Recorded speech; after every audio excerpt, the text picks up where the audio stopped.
And we're live. Welcome to this week's episode of MicroConf On Air. Every week, we live stream for about 30 minutes and we cover topics related to building and growing ambitious SaaS startups that don't require us to work 8-hour weeks, raise outside venture capital, or drive us to the brink of burnout. We believe in a long-term mindset and we think in terms of years, not months. Such we don't burn ourselves out by working crazy hours, sacrificing our mental health or our relationships. Welcome to MicroConf On Air. It's a good week this week. A couple weeks ago, we took a week off for MicroConf Remote. If you would like to see a replay of that, we're selling those for $25 for access to 5 hours of live streaming. So microconfremote.com if you're interested in that. I'm excited about today's show. I'm doing what's called a MicroConf Connect Founder Spotlight. And so MicroConf Connect is our always-on Slack channel. It's the online hub of the MicroConf community. We have just under 1,500 bootstrapped and mostly bootstrapped founders who are, in there building community, talking about things. I mean, today there were, this morning I woke up and there's 12, 15 conversations happening and I like to chime in on a few of them, and other ones it's amazing to see the community interact and help one another out. So microconfconnect.com if you want to be part of that. That's a totally free thing if you're a founder or an aspiring founder.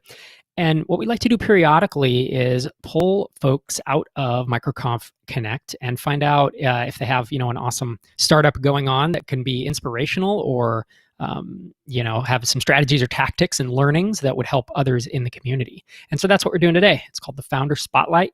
And today I'm going to be talking to Brendan McAdams. He's a sales and marketing expert focused on healthcare, and he's the co-founder of Expertscape.com, Expertscape.com. Which the H1 there is find the world's top experts for any medical problem.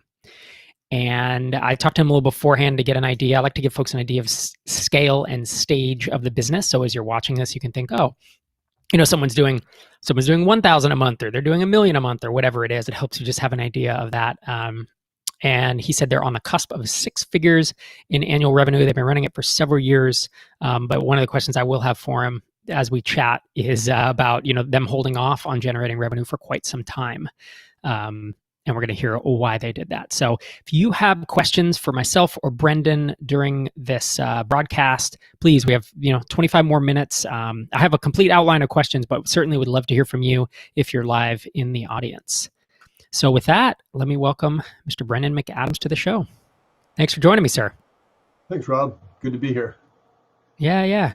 So I want to talk, a listener out there or a listener, if this is the podcast, or, a viewer, if this is a live stream, might be wondering, expertscape.com, find the world's top experts for any medical problem. So I went to the site and I clicked on something it's nice you have search, but then you have popular topics. So I clicked on a migraine headache, which I don't get luckily, but I have friends who've had them. And then I can click on a city, Boston. And then I can either pick an institution or I can pick someone's name. So there's Kurth T, and then it brings me to an individual who you have essentially a ranking or a kind of like they're in the top X% in this space, right? So that's the point of this, is that as someone who, if I suffered from this, I could find an expert medical practitioner who could help me if I have a really difficult case or something that I can't get solved locally. Exactly. Yeah. It's based on peer-reviewed published research. So it's objective and it's updated on a monthly basis, and it covers the globe. It includes people that are not necessarily physicians, clinical, clinicians. So it'll have scientists and it'll have people with PhDs and so forth. So it's not perfect in that sense, but if you've got a clinical condition, you can quickly drill down on experts in that field, and then from there you pick the one you like. Right. And so I think that kind of begs the question, if I can click through and find this person and contact them, I mean, I'm not signed in, I'm not paying anything. How do you make money? Yeah, that's a good question. So we held off for a long time, which we'll talk about that. We can talk about that in more detail. But we held off for a long time trying to make sure we figured out the business model. I'm not sure this is exactly the right way to go about starting a business, but we saw the need for a solution. Navigating healthcare is really tough. If you get a serious diagnosis, and my partner is a super smart guy and a physician, Hopkins trained cardiologist, and he had a hard time navigating the healthcare system to find an expert in a particular area, and so came up with this solution.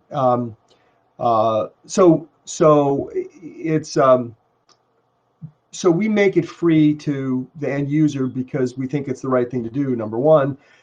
Where we've landed on in terms of revenue is academic medical centers need to be able to market and need to be able to make people aware of their centers of excellence. And there are lots and lots of, centers of excellence inside all these hospitals throughout the country and throughout the world. And we work with them, with academic medical centers, to promote that. And that's our primary business model. And then we've now entered into a partnership with a large healthcare media company.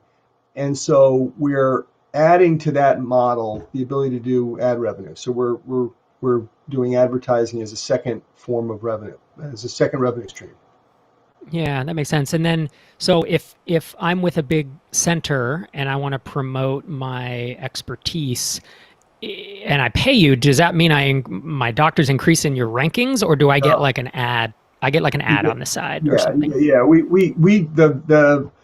The results are non-fungible. You can't do anything. As I say from time to time, you can give us a huge envelope of money and it won't change how you rank in the system, because it's entirely data driven. Every month it updates based on PubMed. And so where we're able to do is, and this is where the media relationship comes in handy, has been really helpful, is we're able to drive awareness in conjunction with the work that the academic medical center does, and to kind of make people aware that they've got really world-class physicians and scientists on staff. Yeah, very cool. So, we're talking about revenue. I'm curious, what year did you start working on this, and then when did you land your first paying customer? We've kind of both been doing other things, in parallel with this. So it was sort of something we worked on for a number of years. For probably 6 or 7 years, we've been kind of working on this, and then really last year, January of last year, we decided it's time to start generating revenue. And by then we we've created a fair amount of customer awareness, and we've got some early adopters. And so then we made the decision last year to start really generating revenue and signing up customers. So, and that's been going very well so far. Got it. And so it sounds like you held off on generating revenue for quite some time. You want to talk me through that decision and why you guys waited so long to do so? Partly we wanted to make sure that we had to vet the results. The system analyzes and ranks expertise by 29,000 different topics. So physicians and researchers and scientists are incredibly rigorous when it comes to looking at these sorts of rankings. And so we had to make sure, we wanted to make sure that they made sense to them, that they were defensible.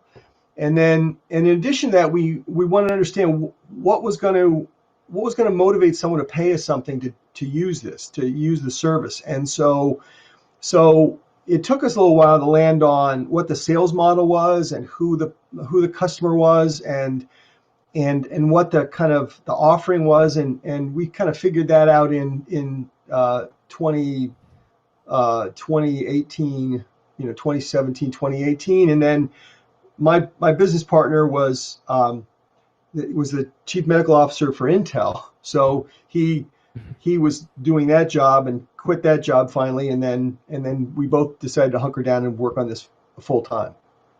Nice. And so you guys went full time last year? Yeah. Mm-hmm. Okay. Well, actually, the October prior, so 2018. Okay. 2018, yeah.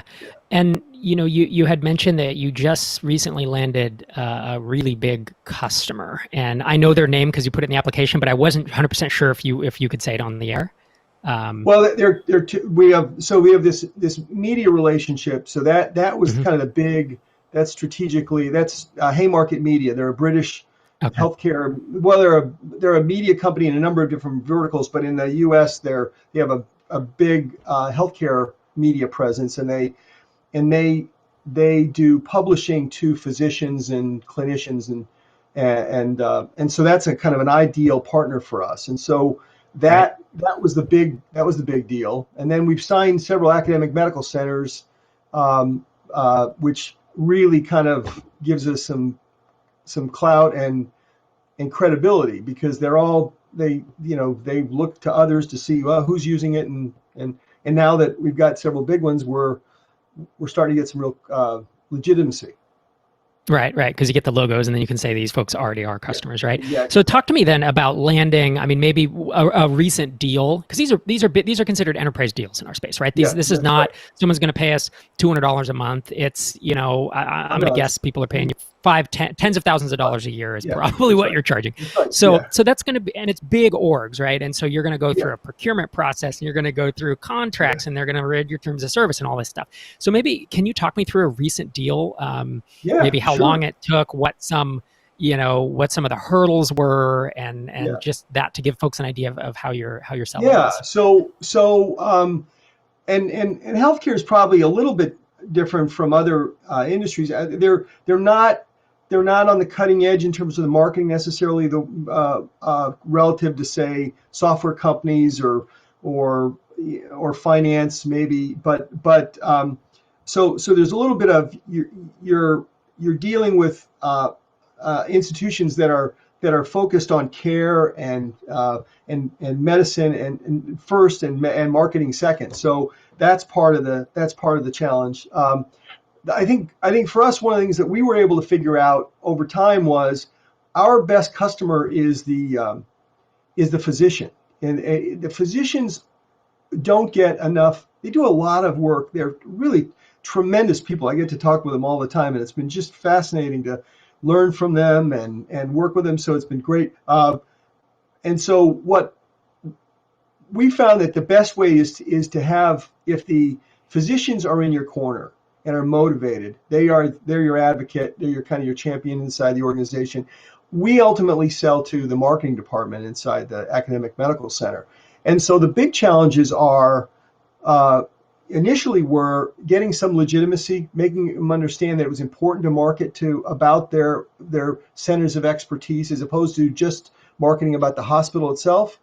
And so that there's some resistance to that, because hospitals want to brag about the hospital and not necessarily about the individuals in the hospital. So that's been an issue. I think the other thing for us is, and we've kind of starting to solve this, and this relationship with this media company has helped a lot, and that is we figured we really have to make it turnkey, so they don't have to do anything. And as we've gotten better at doing that, at being able to basically flip a switch, we take their physician roster, and we map it up against our database. We create the tweets and the social media output, and now we're going to be able to post ads and do email campaigns on their behalf. And they basically don't have to do. They do essentially nothing except approve some of the content and the artwork and those sorts of things. But otherwise, most of this is just, I think that's one of the big lessons for us, is to make it automatic, because once the sale gets done, there's still plenty of opportunity for things to just not happen. And we don't want customers that sign up and give us a check and then don't benefit. That doesn't don't respond, right? It's not satisfying to us. It doesn't help us advance our case. And so, Yeah. We have two good questions coming in from the chat from MicroConf Connect. First is from Pablo Fernandez, and he says, what's your source of medical, including market and industry, medical domain knowledge to build such a product? Well, that's a great question. I've been in healthcare for a long time. I was part of Healthion, which became WebMD, and so I've spent a lot the last 15 or 20 years in healthcare sales and marketing, a lot of it to enterprise companies, enterprise, pharma, and to hospital systems, and to insurance companies. And then my counterpart is not a salesperson. He is an engineer and physician, Dr. John Sotos, and is incredibly talented in both computer science and medicine as well. And so that combination really puts us in kind of a nice position. I mean, John really understands medicine. He understands engineering. He built the site, and then I understand marketing and sales, and we kind of have a nice handoff between the two of us. Yeah, it sounds like it. That's a crazy combination of skills, being a developer and a PhD, a doctor. Is he a practicing physician? No, not well. Yeah, in a manner of speaking, he was in the Air National Guard for until I think just literally recently. So he was a flight surgeon, but when he was younger, he aspired to be an astronaut, and so his way to become an astronaut was to go to med school and then know computer science, and figured that was the best avenue to become qualified, so he could handle both medicine and computer science and all the things that go in with being a second tier or third tier astronaut. And then it was discovered that he had color blindness, and evidently you can't be an astronaut if you're colorblind, and NASA figured that out. Yeah. So, that's a bummer, but that's a heck of a combination of experience. I really have very few people. Yeah. Second question, also from Pablo. He says, if the rankings on the site are based on research, could you be missing great practitioners that don't do research? Absolutely. And in fact, we actually have a section in the site. The site is, I'm sure people are going to understand that it's not the easiest site to navigate. We need to do some work on the site, but there's a page in there that talks about limitations, and we list all the reasons, all the things, the shortcomings of, not shortcomings isn't the right term, but the limitations of the site. And yes, there are a number of areas where if you're getting knee replacement, for example, you don't need to go to the site necessarily to find a good surgeon, because in the case of knee replacement or hip replacement, you want someone who does a lot of them. But where it may come in handy is if someone has had a knee replacement and is having difficulty and complications and needs to have a knee replacement, then it may come in handy. But yes, it's an excellent point, and we tell people all the time, what this gets you is experts who publish and teach. And they tend to be at academic medical centers, so they see a lot of tough cases. And truthfully, it'd be really nice if no one needed the site. But if you do, it's nice to be there, because, and one of the things that we see a lot is someone learns about the site for the first time, they go to it, they pick a condition because it's something familiar to them, and then they see, oh yeah, I know those people. They're the same people I'm going to see. And so it does kind of self-validate. Yeah. But you miss a lot. I'm curious then, like behind the scenes, how are you finding new customers? In essence, the paying customers are, large medical media companies and obviously these big research centers. So are you doing cold outreach right now, or how else would you be attracting them? Mostly it's cold outreach. So I email, I pick up the phone and call them. We do this clever thing where we tweet about experts every day. And then what I will do is I will reach out and we tell the experts beforehand, hey, we're going to tweet about you all over the world. And so I get emails back every day from docs, scientists. Oh, thanks. This is great. Here's my Twitter handle, et cetera, et cetera. It's really cool. And then what I do is I will contact the medical center marketing department and say, hey, we're tweeting about your person. Or people, by the way, you've got you might have hundreds of people that are, world ranked. You ought to talk about. And then that gets a lot of attention. Yeah, that's a bottom up. The bottom up approach of what Slack does. And there are several other companies like Dropbox do that, where they have just certain departments start using Slack, and then but yeah, there's then people start they go to the IT department basically in a similar way. I'm curious, one of the questions we ask in the Founder Spotlight questionnaire when you fill out a form is what has been one of your biggest mistakes that you've made as you've been building this company? And you mentioned something about email addresses, about not collecting emails first. You want to talk us through that a little bit? Oh yeah. We've gotten advice on this several times, and it's one of the we have not made a concerted effort, and to this day we haven't made a concerted effort. Although I think that's going to change, and this media relationship kind of helps us in that regard. We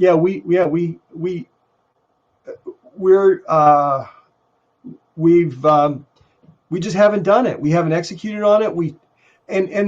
Part of the problem is, and I would love advice on this. When people come to the site, they come to visit, they have an issue, and so what kind of content would we share with them? Well, what if we were to collect emails, and then we don't want to spam them with stuff that, Sure. so it's not, Yeah. I'm not exactly, we're still struggling with how we could tackle that. Yeah. Well, I mean, so here's how I'd think about it. If we can let's go into a little advice session instead of we'll pause the question for a minute. Yeah. So I would think of a couple things. One is, how can I build a list over time of people who have some trust in this site, right? So if they, and I wouldn't force people to enter their email in order to get a recommendation, right? You already have the whole flow. There's zero friction. I think that's really valuable. But at the end of that, so certainly at the end when someone picks it, you could make it an optional thing of like, hey, want to stay up to date on this topic, or want to be notified about changes in these rankings, or you do know something about them. Obviously you have to be careful given that it's medical information, but if I click migraine headaches and then I pick an expert, well, that probably me or someone I like or know and love suffers from migraines. I mean, there's a reason I'm here. And so I feel like keeping up to date on that would actually be helpful for me as an end user.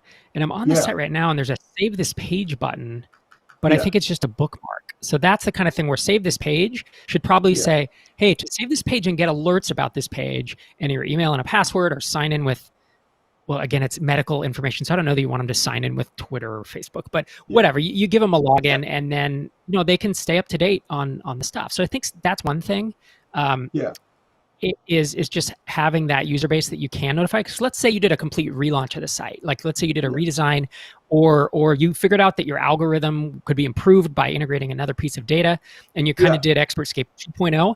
It would be amazing to actually launch that and have an email list of 5, 10, 100,000 people to be like, hey, you used this once, and we're just letting you know that like the site is much better now. It's much easier to use, and it's much more interesting. So that's really where part of the value comes from. I think that's the other thing, is when you are selling to these marketing departments of these, the big research centers. I'm sure you're saying, hey, we have 89 of your, physicians or researchers on this, and we get to the site, I'm making up numbers, but we get 100,000 unique visits per month. And then you could say, and we have 30,000 people on our email list. That's all just marketing assets for you, or it's an asset for you to be able to sell better, So I think the last question I'd ask is, you have several things across the top navigation. You have a blog, you have popular topics, you have products and services. Are any of those getting new-ish content relatively frequently? Because that's another thing people could subscribe to. Again, if you're building a brand and the brand is about trusted medical recommendation, I'm not sure why the theme's playing. Hey, Xander.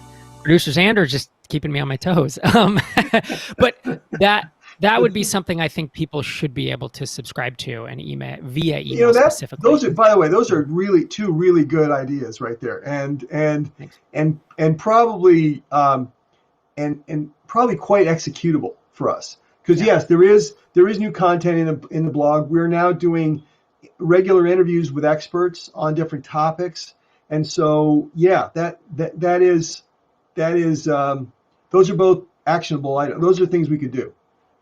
Yeah. Cool. So You can always great. experiment with them. And again, at your scale, I'm guessing you have a pretty nice footprint in Google, based on the amount and the quality of the content that you have. Yeah. And therefore, you're probably getting a substantial, amount of organic traffic.